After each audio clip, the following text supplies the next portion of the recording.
Welcome to Sales Matrix Training, a platform to sharpen your sales perspective, increase your sales knowledge, develop your selling skills, and where to get a boost of motivation because selling is a way of life.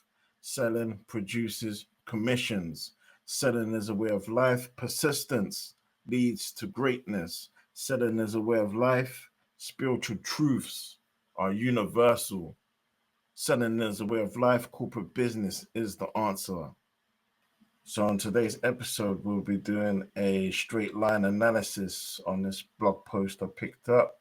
So, first, we're going to go through the blog post, break it down into the sales perspective, give you the straight line analysis, identify any objections, and then rebuttal the objections to crack the sale with a follow up. Government must prioritize salt development to grow economy. MIIF board chair.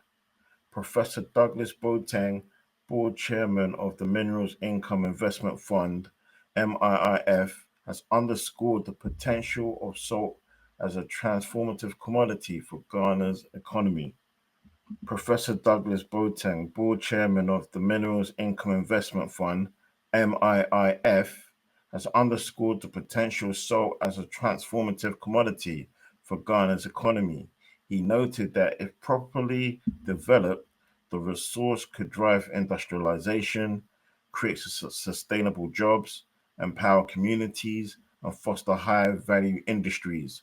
Speaking to the Ghana News Agency in an interview, Professor to implement strategic policies and collaborate with the private sector to attract the necessary capital and expertise for the commodity development. Salt is not just a mineral, it's a foundation for transformation and for an opportunity to industrialize our economy, he said. Professor Brotang explained that salt is an essential raw material in producing critical chemicals such as chlorine, caustic soda, and soda ash, which are vital for industries like pharmaceuticals, plastics, detergents, and agriculture. With Ghana's abundant reserves of the commodity and its strategic location, he said salt offers the country a unique chance to diversify the economy. So basically, he's saying, look, man, we need to get into salt. We need to develop the salt economy, the salt industry in Ghana to improve our economy, to strengthen our economy. I get it. I get it. Professor Boateng said the resource could help reduce reliance on volatile commodities and secure long-term growth. He noted that the government could drastically reduce unemployment through job creation and value addition. With strategic development, salt can create jobs for the youth, empower women, and position Ghana as a leader in the global chemical industry. Processing salt into high-value products can provide opportunities for skilled workers, unskilled laborers, and entire communities. From chemical engineers to local entrepreneurs, the ripple effects are immense, he added. MIIF is a mineral sovereign fund established pursuant of the MIIF Act 2018 to receive royalties from mineral production activities in Ghana and manage the government equity interest in mining company. Okay, so he works for a company that invests in these mineral companies, like salt companies, and there's an actual law in place for his company or companies like his company, his investment fund, to collect royalties, so to collect income from these companies. So it's like interest, it's like the profits, it's like, yeah, it's like a tax. I don't know whether this company is private or or um or public, owned by the government, but he's collecting royalties, and there's an actual law in place that he's allowed to collect royalties because his organization is investing in his company. So I get it. I get it. It makes sense. M MIIF derives royalties from five minerals, including gold, quarries, limestone, salt, sand winners, and manganese. As a preference shareholder in Electro Ghana Limited an indigenous salt mining company. The fund has invested close to 300 million cedis, Ghana cedis, into the restoration of the Adar Songo Lagoon. Professor Boateng said the fund was focusing on developing other salt production areas, included in the central region, to expand Ghana's capacity. With coordinated governance and investment, this industry could add tens of billions of dollars to the economy by 2040. So what, we're 2025, we just started 2025, 2040 is 15 years away. So it's pretty soon. It's pretty soon. So let's say that again. With coordinated governance and investment, this industry could add tens of billions of dollars to the economy by 2040 while serving as a catalyst for industrialization and value creation, he observed. Professor Boateng said investments were needed in the building of processing plants, improving transportation networks, and creating storage facilities. He also highlighted the need for capacity building programs to equip Ghanaians with the skill to work in salt extraction and value added industries. Professor Boateng mentioned that it would be unfortunate for the country to allow foreign interests to dominate in a sector that has the ability to transform the economy. He added that to secure the long term dividends for future generations, we must act decisively. Salt is more than a resource, it is a symbol of what Ghana can achieve when we think beyond the immediate. It is a seed. If we plant it wisely, nurture it with vision and unity, it will grow into a tree of prosperity.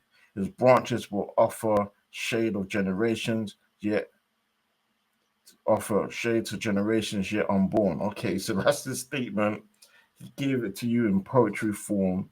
That sounded beautiful. I like what he's saying. I wonder what you guys think about what he's saying, but this sounds cool. This sounds right. This sounds right. This sounds like what the country should be doing, what the government should be doing, what the citizens, the entrepreneurs should be doing. This sounds like shit's happening. This sounds like things is happening. Okay, the last statement. India transformed its salt into billions of dollars in export revenue while creating millions of jobs. Ghana has the potential to do even more by leveraging our natural advantages and investing in innovation and infrastructure, he said. Okay, I like that. I like that. So he's saying India transformed their salt industry into billions of dollars. India is now the third largest producer of salt behind China and America. And he's saying, wow, Ghana can become third. So it can replace India and become third. And India will become fourth. Like that's Ghana's trying to compete, trying to grow and compete. Ghana's seen the advantages it's done for the Indian economy. It's empowered the economy, and they want to do the same, which makes sense. This is economic development we're talking about here. So now let's get into the sales perspective. First, we have the seller. In this case, it's Professor Douglas Boateng, who is the board chairman of the Minerals Income Investment Fund, aka the MIIF. So he works for an organization which invests in Ghana minerals such as gold, limestone, salt, sand, and manganese. The organization invests in projects and businesses and in return receive royalties from mineral production activities in Ghana. The organization also manages the government equity interests in mining companies, and Electrosham Ghana Limited is one of these companies they have invested in. This is interesting because it's good to know how much equity, which is ownership, the government has in these companies. So Mr. Professor Boateng is a real important guy. He's in a leadership position to contribute in the growth and development of the salt industry in Ghana. He's in a position to see actual progression and challenges of the industry, and he will have direct access to reports and analytical data to reinforce his statements. But here comes the warning. He definitely has a vested interest because of his role and position. He's going to be biased. His very proposition is a valuable statement and to a high extent a call to action, selling the idea to prioritize salt development, which will contribute in growing the Ghanaian economy. Like I said, he is biased, but he's not wrong in his bias. It's actually his job to be biased if he wants to be successful in his role. The buyer of his statement is ultimately the Ghanaian government, the department which manages money and makes the ultimate decision of investments. I'm assuming that's going to be the finance department, the Ghanaian treasury. Basically, he needs to communicate with the minister of finance, the president, and the executive advisors. His statement also applies to major stakeholders who can influence the government's decision. This would be the Ghanaian public, the citizens, and more specifically, the local community of the Sangoa Lagoon region or the Adar district, which consists of the East and West district. Also, any other area in the country where salt mining can be produced at a high level to meet the goal of replacing India as the third highest producer of salt in the world. The commission for Professor Boateng would be the Ghanaian government actually spending more resources into governance and investments of the salt industry to grow the Ghana economy. Let's remember, this will ultimately lead to the collection of more royalties. Going further, the commission is going to be the expenditure of processing plants, improved transportation networks, and the creation of storage facilities. Another sub-commission is the establishment of building programs to equip Ghanaians with the skills to work in salt extraction and value-added industries. So let me ask, is his intentions based on selfishness, selflessness, or self-interest? Selfishness being he wants to take and give nothing back. He wants to take these, in this case, it would be taking the royalties and not investing. Selflessness means that he wants to give and receive nothing back. So he would give investment and not expect royalties. He's not an NGO, he's an investment company. So he's going to want the return. So that's why I would say in this case, his statements is based on self-interest, meaning he wants to win, he wants you to win, he wants the Ghanaian government to win, and he wants the Ghanaian public to win. Let's see how the scenario would go down in a straight line cell. In an ideal world, Professor Boateng would want to experience the Ghanaian government to instantly agree and act on his proposal with absolutely no pushback. This is called a straight line cell or a lay down cell. In this case, you'll have Professor Boateng formally approaching the Ghanaian government, the finance ministers, the president, and the other executive ministers, and propose they invest more resources in the GH mining industry through finance, human capital, infrastructure, plant and machinery, land, vehicles, and any other capital relating to the industry. In a lay down cell, Professor Boateng would expect the Ghanaian government to love this idea, see the value of the commission by making sense of the logical and emotional benefits, like, for example, industrialization for the company, um, I mean, industrialization for the country, sustainable jobs for the country, and empowering communities. In a lay down cell, Professor Boateng would expect the Ghanaian government and the major stakeholders to have absolute trust and belief in him and his ability to do his part in the development of the Ghanaian salt industry. They have to have a level of certainty that his work can contribute in improving the economy and taking it to the next level, moving towards the ultimate goal of eventually replacing India as the third largest producer of salt in the world. Shout out to India. Finally, in the lay down cell, Professor Boateng would expect the decision makers in the Ghanaian government and the major stakeholders to have absolute trust and belief in the people as a collective currently working in the salt industry in Ghana, that they are skilled enough to take the extra resources and expand on the industry in line with the ultimate goal. And that's when they'll go ahead will release the funds and resources to Professor Boateng's mineral investment fund, and he will go on to meet whatever conditions and targets they set for him and his organization. Unfortunately, in most cases, a straight line, laid down sale only occurs so often to the point it's considered a lucky sale. In reality, there's usually pushback in the road to a sale or on the road to success in the form of challenges and objections. So we're going to take a closer look at the three tens to see if we can pick up any objections in this case study. Are there any objections with regards to the product? Going by the reports, the Ghanaian government and the Ghanaian citizens seem to be very enthusiastic about the development of the salt industry and how it can contribute to growing the Ghanaian economy as a whole. The Ghanaian government are very proactive and gung ho in their approach. Salt is looked upon as white gold.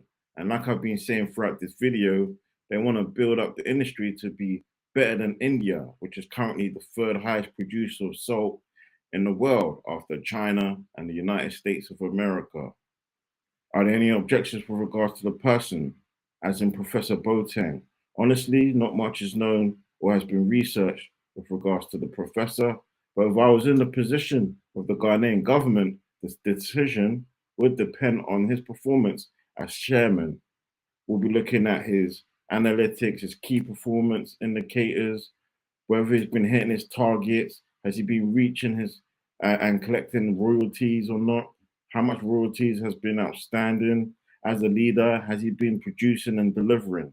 For his character, we'll be looking at if he's trustworthy, a pleasure to work with. The Ghanaian government will want to know if this is the man to take the government initiative to the next level. Now, this is where it gets interesting. Are there any objections with regards to the company or the people working in the salt industry as a collective?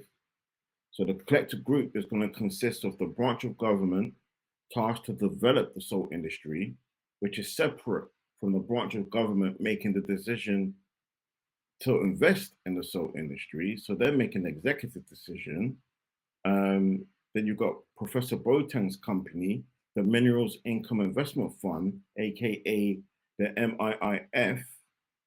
And then you've got the actual companies being invested in, like the Electrosham Ghana Limited. So these are the groups that are going to be heavily scrutinized to see whether they're performing well. I mean, the Ghanaian government, which are the the Ghanaian government, which are the decision makers, seem to be very much in and invested that this is the way, that this is the solution, the salt industry. There's a lot of conviction and buzz around this industry. They believe in the opportunity developing the salt industry will bring to developing the economy and the development of the country as a whole. I imagine the Ghanaian citizens have the same sentiments towards the development of the salt industry. But wait, now we have the objection. The local community of Adar East and West District are not so enthusiastic with the development. Reports show there's been a lot of pushback in the forms of protests, press releases, or even vandalism from the local community. In one blog post I picked up, it even said the chief himself sent vandals to the premises of Electrician Ghana Limited, but obviously he denied the claim. So it's allegedly.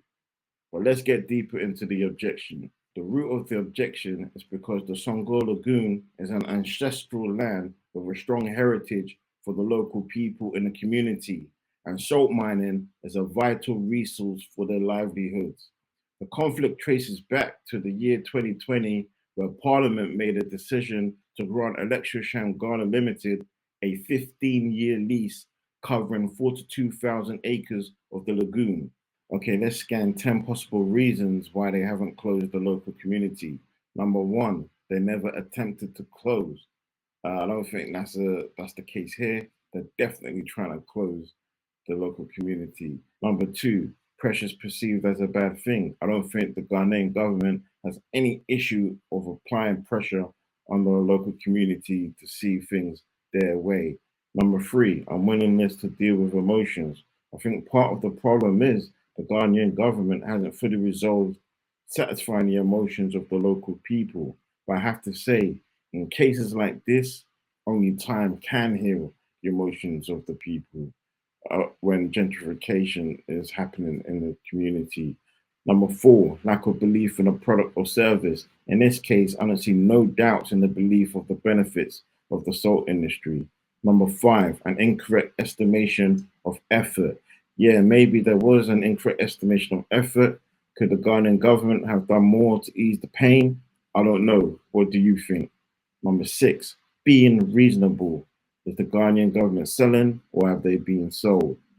I think in this case, they're definitely more unreasonable. They have more conviction. They have the power and the leverage and the benefits of growing the salt industry, and that seems to be the driving force to make this happen in the long term. Number seven, no financial plan in place. In this case, the government isn't seeking to raise any finances from the community. However, have they fully communicated the financial benefits to the community? I imagine they have. Number eight, handle objections that are complaints. In this case, I don't think they've shied away from any objections. I think they're tackling everything face first, full on, and they're trying to get to the resolutions. Number nine, lack of closing materials. Like I said, in this case, maybe the Ghanaian government could have done more to relieve the pain of the community. But again, for something like this, can there ever be something to compensate to relieve the pain of the situation? Number 10, incorrect barriers. I think they hit the mark in this case with regards to the root of the objection. The local community want to preserve their heritage and their ancestral land for as long as possible. So let's think, what could be done to lower the action threshold of the local community and get them on board and in line to support the development of the salt industry in Ghana? It's going to be a case of addressing the fixation to preserve the local community versus the national benefits of growing the economy for the nation as a whole, for the greater good. It seems to be a case of big fish versus little fish, power and leverage, and to what degree has it been done by force or persuasion? In what ways can they raise the pain threshold? They can educate the local community on the threats of foreign investment due to lack of development. They can sympathize with change of ancestral land, invite them to understand once upon a time all developed areas of Ghana may have came from ancestral land before they were developed. Eventually, they can let them know about the consequences of not adding practical value to the regional community, address fear of change and sabotaging progress, address opportunities of innovation, the law of change and vibration, and the follow up. They can do more to service the local community. They can let the initiative of developing the salt industry play out through time and hope when the community begins to actually reap the rewards, hopefully realize the benefits in the end. They can encourage people in the community to figure out their next moves and opportunities, to understand and accept change for the greater good, and even look at the possibility that the force of change can lead them to discover something else which is more rewarding than the salt mining that they were doing before. It could be a blessing in disguise. You never know. So, in the closing statements, what do you people think? Is the local community justified in their pushback in protecting the ancestral land? Should the Ghanaian government buy into Professor Boateng's statements and invest more into the development of the salt industry? Because if they do, more ancestral land is going to be taken. And I imagine ancestral land has been taken already. And what happened in those cases? How did that go down? How was it resolved? Ultimately, it looks like a clash between protecting ancestral heritage versus the development of the country. Where are you? Where do you stand? Why and how have you come to your conclusion? It would be good to know. More importantly, how can the people in the local communities preserve their heritage and ancestral lands whilst at the same time get in line and contribute to the growth of their country in order to compete in the world stage? If that's what we really want, that's the ultimate question. Because in order to move up, you have to be willing to give up. Are you strong enough to sacrifice?